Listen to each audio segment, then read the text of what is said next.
नमस्ते।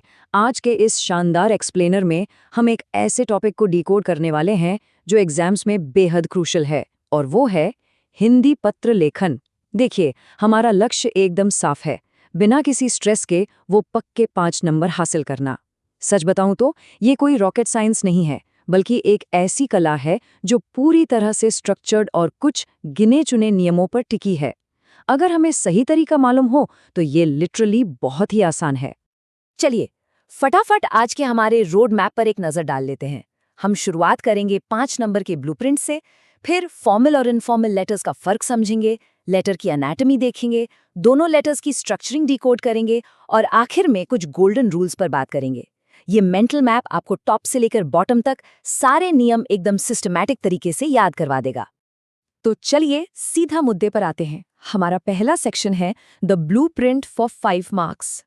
किसी भी एग्जाम को क्रैक करने का पहला उसूल यही है कि हमें पता हो कि आखिर एग्जामिनर नंबर किस बात के दे रहा है ना?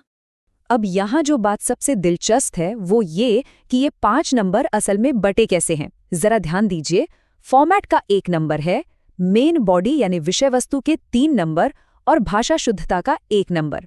अब यहाँ सोर्स से मिली एक बहुत ही कमाल की स्ट्रेटेजिक टिप शेयर करता हूँ।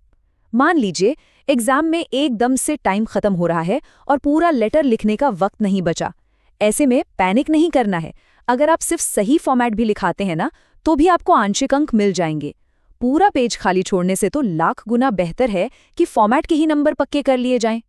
और हाँ, इस नंबर को तो दिमाग में छाप लीजिए, 100 से 150। ये हमारी एकदम स्ट्रिक्ट वर्ड लिमिट है।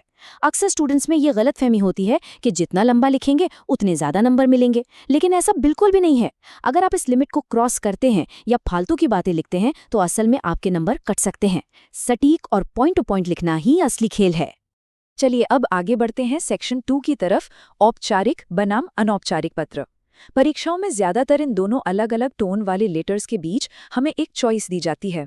यहाँ पर एकदम स्पष्ट रूप से 2 अलग अलग दुनियाएं हैं। लेफ्ट साइड में देखिए, अनौपचारिक यानी पर्सनल लेटर्स। ये उन लोगों को लिखे जाते हैं जिन्हें हम पर्सनली जानते हैं, जैसे हमारे परिवार वाले, दोस्त और रिश्तेदार। वहीं राइट साइड में है औपचारिक यानी ऑफिशियल लेटर्स। ये प्रधानाचार्य, एडिटर या मैनेजर जैसे अधिकारियों को लिखे जाते हैं जिनसे हमारा कोई निजी संबंध नहीं होता। ये बाउंड्री एकदम क्लियर होनी चाहिए। और जानते हैं, ये बाउंड्री हमारे शब्दों में भी साफ झलकनी चाहिए। अनौपचारिक पत्रों में हम पूज्य या प्रिय जैसे अपनेपन वाले शब्दों का इस्तेमाल करते हैं, लेकिन औपचारिक पत्रों में वहां आदरणीय प्रधानाचार्य या महोदय जैसे बेहद रिस्पेक्टफुल और ऑफिशियल शब्दों का प्रयोग एकदम अनिवार्य है। सारा का सारा गेम इसी टोन का है, जो इस बात पर डिपेंड करता है कि लेटर पढ़ने वाले से हमारा रिश्ता कैसा है। ओके, अब हम आते हैं इस एक्सप्लेनर के सबसे कोर हिस्से पर, सेक्शन 3, लेटर की एनाटॉमी। यहाँ हम लेटर के स्ट्रक्चर को बिल्कुल टॉप से लेके बॉटम तक एक एक ब्लॉक रखकर बिल्ड करेंगे। किसी भी लेटर को पेज पर स्टार्ट करने के लिए ये 3 बेसिक स्टेप्स होते हैं। स्टेप 1, सेंडर एड्रेस यानी भेजने वाले का पता। स्टेप 2, उस दिन की डेट। और स्टेप 3, संबोधन और अभिवादन। ये वो शुरुआती रिक्वायरमेंट्स हैं जिनसे हमारे लेटर की एक मजबूत नींव रखी जाती है। इसके बाद आती है हमारी विषय वस्तु, जो सबसे बड़ा यानी 3 नंबर का चंक है। इसे इजीली याद रखने के लिए हम इसे हमेशा 3 पैराग्राफ्स में तोड़ लेते हैं। पहला पैराग्राफ, इंट्रोडक्शन और हालचाल। दूसरा पैराग्राफ, लेटर लिखने का मेन रीजन या जो भी प्रॉब्लम है। और तीसरा पैराग्राफ, एक पोलाइट साइन ऑफ यानी विनम्र विदाई। ऐसे करने से ये बड़ा हिस्सा बहुत ही लॉजिकल और डाइजेस्टेबल बन जाता है। Section 4, structuring the informal letter. चलिए अब हमारा पूरा फोकस इस पर्सनल इनफॉर्मल लेटर पर डालते हैं। यहाँ हमें अपने परिवार और दोस्तों के साथ वो पर्सनल टच एस्टैब्लिश करना होता है।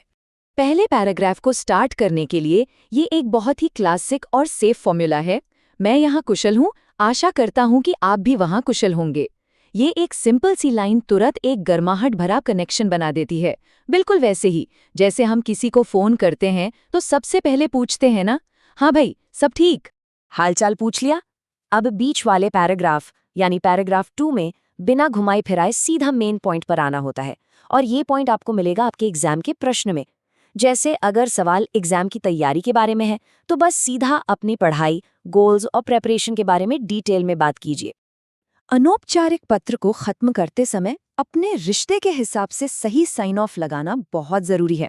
जैसे पेरेंट्स के लिए आपका बेटा या बेटी, दोस्तों के लिए तुम्हारा मित्र और छोटों के लिए शुभचिंतक। ये छोटे छोटे शब्द ही तय करते हैं कि लेटर की एंडिंग कितनी परफेक्ट और लॉजिकल है। आइए अब गियर शिफ्ट करते हैं और चलते हैं सेक्शन 5 पर, स्ट्रक्चरिंग द फॉर्मल लेटर। ये एक सख्त और ऑफिशियल दुनिया है जहां नियम काफी रिजिड होते हैं। यहाँ टॉप स्ट्रक्चर में कुछ बहुत क्रूशियल चीजें ऐड हो जाती हैं।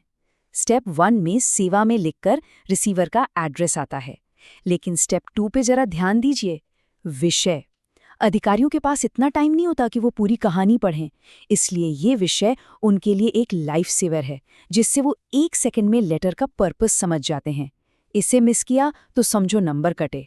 और जैसे इनफॉर्मल लेटर की एक ओपनिंग लाइन थी, वैसे ही फॉर्मल लेटर का ये एकदम सटीक गोल्डन फॉर्मूला है। सविनय निवेदन यह है कि किसी भी अधिकारी, एडिटर या प्रिंसिपल से रिक्वेस्ट या कंप्लेंट करनी हो तो इससे बेहतर और सम्मानजनक शुरुआत कोई हो ही नहीं सकती। फॉर्मल लेटर की मेन बॉडी में भटकाव की लिटरली कोई गुंजाइश नहीं होती। पहले पैराग्राफ में अपना शॉर्ट इंट्रोडक्शन दीजिए, दूसरे में सीधे सीधे प्रॉब्लम बताइए, चाहे वो मोहल्ले में प्रदूषण हो या छुट्टी की एप्लीकेशन, और तीसरे पैराग्राफ में जल्द से जल्द समाधान के लिए एक विनम्र मांग कीजिए। यहाँ हाल चाल पूछने या पर्सनल बातें करने की कोई जगह नहीं है। और जब हम इस ऑफिशियल डॉक्यूमेंट को क्लोज करते हैं तो हमारी शब्दावली एकदम स्ट्रिक्ट होनी चाहिए। जनरल अधिकारियों या एडिटर्स के लिए हमेशा भवदीय का इस्तेमाल करें, और टीचर्स या प्रिंसिपल के लिए आज्ञाकारी शिष्य। अगर आपने गलती से भी यहाँ कोई इनफॉर्मल शब्द लिख दिया तो वो पूरी की पूरी टोन बर्बाद कर देगा। तो हमने दोनों फॉर्मेट्स को बहुत गहराई से समझ लिया है।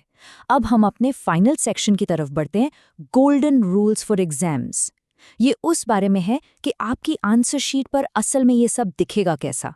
एग्जाम हॉल में बैठे बैठे अक्सर ये सवाल दिमाग में आता है जो काफ़ी स्ट्रेस बढ़ा देता है कि यार, आंसर शीट पर इस पूरे स्ट्रक्चर का फिजिकल लुक होना कैसा चाहिए, लाइनें छोड़नी है या नहीं। तो ये रहे मॉडर्न लेटर राइटिंग के सबसे स्पष्ट और निर्णायक नियम। इन्हें एकदम ध्यान से सुनिए। पहला, सब कुछ, बिल्कुल सब कुछ पूरी तरह से लेफ्ट अलाइंड होना चाहिए, यानी मार्जिन के एकदम बाईं तरफ से। दूसरा, सेक्शंस के बीच में लाइनें बिल्कुल नहीं छोड़नी है, बस सीधे एक के नीचे एक लिखते जाइए। तीसरा, वर्ड लिमिट को पार नहीं करना है। और चौथा, अगर क्वेश्चन पेपर में कोई नाम नहीं दिया गया है तो खुद का नाम लिखने के बजाय हमेशा क ख ग का ही इस्तेमाल करना चाहिए। तो देखिए, अंत में मुख्य बात सिर्फ इतनी सी है कि लेटर के इन फॉर्मेट्स में महारत हासिल करना सिर्फ एग्जाम में 5 नंबर लाने तक सीमित नहीं है। ये असल दुनिया के रिश्तों को संभालने और ऑफिशियल एनवायरनमेंट में एकदम सही टोन के साथ अपनी बात रखने के बारे में है। शब्दों की ये ताकत और समझ आपको जीवन भर काम आने वाली है। क्योंकि जरा सोचिए, अगर हम एक कागज पर सही प्रभाव नहीं छोड़ सकते तो असल दुनिया में अपनी बात कैसे मनवाएंगे।